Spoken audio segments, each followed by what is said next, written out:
जय गुरुदेव। प्रेमी भाई बहनों, आप सभी लोगों को हार्दिक जय गुरुदेव। प्रेमी भाई बहनों, कहा गया है कि महात्मा जो कहते हैं उसका हम आप अंदाजा नहीं लगा सकते, क्योंकि महात्माओं का कहने का मतलब उल्टा होता है, लेकिन हम आप उल्टा ही समझते हैं। लेकिन वो कहते उल्टा है, लेकिन होता उसका सीधा है। एक समय की बात है, गुरु नानक जी जब अपने दोनों चेलों के साथ बाला और मर्दाना को साथ लिए प्रभु भक्त करते करते एक गांव में पहुंचे, तो वहां उन्होंने अपने चेले मर्दाना से कहा, मर्दाना जी, हमें तो बड़े जोर की भूख लग रही है, जाओ गांव में से खाना मांग कर लाओ। मर्दाना गांव में चला गया। वो घर घर जाकर रोटी की भिक्षा मांगने लगा, तो जिस घर में जाता तो उसे यही उत्तर मिलता, माफ करो बाबा, यहाँ तो अपना पेट भरने के लिए कुछ नहीं है, तो तुम्हें क्या दें, जाओ जाओ कोई और घर तलाश करो। मर्दाना भाई सारे गांव में दिन भर घूमते रहे, परंतु उनको भिक्षा के नाम पर कुछ भी न मिला। वो उदास चिंतित से वापस अपने गुरु जी की शरण में आ गए। नानक जी बोले, क्यों भाई मर्दाना, क्या हुआ, तुम इतने उदास क्यों हो? गुरु जी, इस गांव में तो खाने के लिए कुछ भी नहीं, लगता है पूरा गांव भूखे नंगे का है। उदास स्वर में मर्दाना बोला, चलो फिर दूसरे गांव में चलते हैं।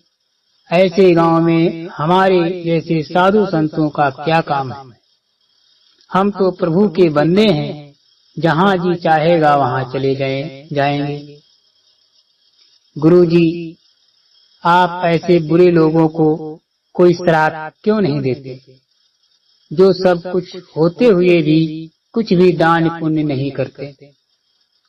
ऐसे लोगों को कुछ दंड देना चाहिए। सोचने की बात है कि जिसके पास है वो कह रहा है कि मेरे पास कुछ नहीं है, मैं तो भूखा हूँ, मुझे माफ करो। नानक जी ने कहा, हाँ मर्दाना, तुम ठीक कहते हो, ऐसे गांव वासियों को कुछ तो दंड मिलना चाहिए। ये कहते हुए गुरु जी ने अपना दायां हाथ उठाया और अपने कमंडल में से पानी डालकर उस गांव की ओर पानी के छींटे फेंकते हुए कहा, ऐ गांव वालों, तुम इस प्रकार से इस गांव में ही बसे रहना, तुम कहीं भी नहीं जाओगे। ये श्राप देकर गुरु जी दूसरे गांव की ओर चलने लगे, तो उनके शिष्य सोचने लगे कि गुरु जी ने ये कैसा श्राप दिया, ये कैसा दंड है कि ये पापी और अधर्मी लोग बसे रहें। यही सोचते सोचते वे लोग साथ वाले गांव में पहुंच गए। वहां पहुंचते ही गुरु जी ने मर्दाना से कहा, भाई भूख लग रही है, जरा जल्दी से इस गांव में से कुछ मांग कर लाओ। गुरुजी बालाजी के साथ बड़े आनंद से प्रभु के गुणगान करने लगे। बाला सितार बजा रहा था। गुरुजी आनंद से प्रभु भक्त में खोए हुए कह रहे थे, पापा बाज ने इकट्ठी होंदी, मोए संग न जाई। बिना पाप किए जो अधिक धन इकट्ठा नहीं होता और मरने के पश्चात कभी किसी के साथ नहीं रहता। वाह गुरुजी, वाह, आनंद आ गया। आपने जो कहा वो सत्य है। मानव का जीवन धन संचय करने में बीत जाता है।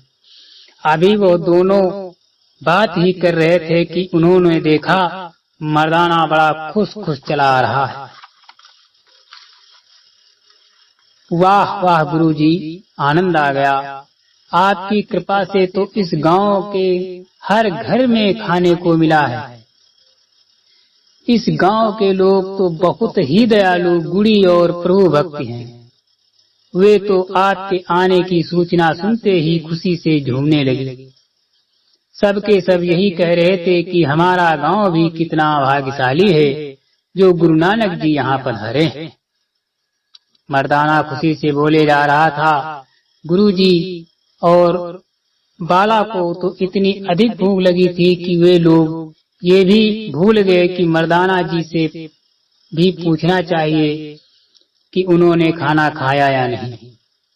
परंतु मर्दाना जी ऐसे नहीं थे। उन्होंने गुरुदेव को आनंद से भोजन करते देखा तो मन ही मन में बहुत प्रसन्न हुए।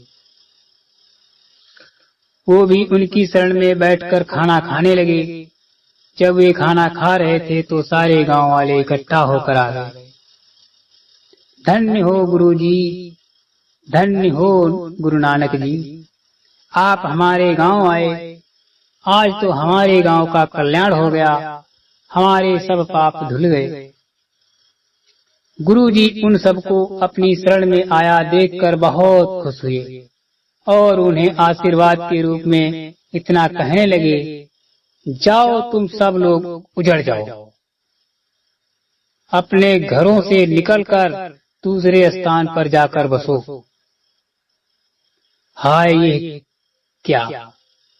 सब लोगों ने गुरुजी के मुख से ये बात सुनकर आश्चर्य से अपने मुख में उंगली दबा ली। तब गुरुजी ने उन लोगों के मन की भावनाओं को समझते हुए अपना दायां हाथ फिर से ऊंचा उठाया और बड़े धैर्य से नम्रता से मुस्कुराकर बोले, आप लोग मेरे वरदान से घबरा गए हो। मैं जानता हूँ कि मैंने आपको उजाड़ने की बात कही है, जबकि आपके पड़ोसी गांव में से किसी एक ने भी हमें खाने को नहीं दिया। हमने उन्हें यह वरदान दे दिया कि तुम सब इसी गांव में बसे रहो। ऐसा आपने क्यों किया?